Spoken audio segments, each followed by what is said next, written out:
Hi అందరికీ! ఎంతో టేస్టీగా ఉండే చిక్కుడుకాయ ఆలు కుర్మాని ఎప్పుడైనా ట్రై చేశారా? చెయ్యకపోతే ఒకసారి ట్రై చేయండి. చాలా చాలా బావుంటుందండి. రైస్, చపాతీ, రోటీ, బిర్యానీ వంటి వాటికి సూపర్ కాంబినేషన్. ముందుగా దీనికోసం ఒక పావు కేజీ దాకా చిక్కుడుకాయలని తీసుకొని, ఇలా శుభ్రంగా నీట్‌గా వాష్ చేసేసుకున్నాక, ఇలా పైనున్న తొక్కుని నీట్‌గా తీసుకోండి. తర్వాత లోపల గింజల్ని ఒకసారి చెక్ చేసుకోండి. మనకు కంటికి కనపడకుండా చిన్న చిన్న పురుగులుంటాయి కాబట్టి చెక్ చేసుకొని ఒక ప్లేట్‌లోకి తీసుకోండి. దీన్ని ఇప్పుడు పక్కన పెట్టేసేసుకొని స్టవ్ వెలిగించుకొని బాండీలో ఒక టేబుల్ స్పూన్ దాకా నూనెని వేసుకొని, ఒలిచిపెట్టుకున్న చిక్కుడుకాయలన్నీ కూడా దీంట్లోకి వేసుకోండి. వీటిని మనం ఒక 2-3 నిమిషాల పాటు సిమ్‌లోనే ఫ్రై చేసుకోండి. జస్ట్ మనకి పచ్చివాసన పోయేంత వరకు ఫ్రై చేసుకుంటే సరిపోతుందండి. తర్వాత వీటిని మనం వేరొక ప్లేట్‌లోకి తీసుకోండి. ఇదే బాండీలో సన్నగా తరిగి పెట్టిన ఒక ఉల్లిపాయ, 2 టమాటాలను వేసుకోండి. దీంట్లోనే 3-4 పచ్చిమిరపకాయలు కానీ, లేదంటే పండు మిరపకాయలు కానీ, లేదా మీ దగ్గర ఎండుమిరపకాయలు ఉంటే ఎండుమిరపకాయలు 10 నిమిషాల పాటు నానపెట్టేసేసుకొని దీంట్లోకి వేసుకోవచ్చు.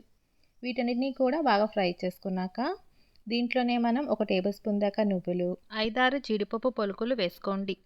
వీటన్నిటిని కూడా ఒక 2 నిమిషాల పాటు ఫ్రై చేసేసుకొని స్టవ్ అనేది ఆఫ్ చేసేసుకోండి.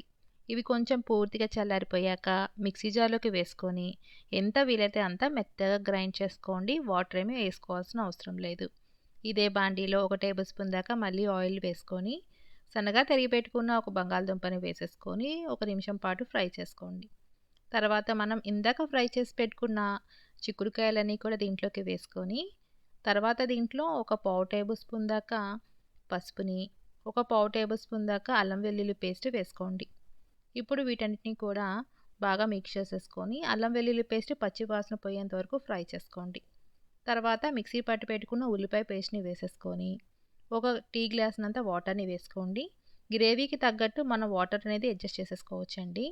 గ్రేవీ అనేది చిక్కగా అనిపిస్తే ఇంకొంచెం వాటర్ని మీరు వేసుకోవచ్చు.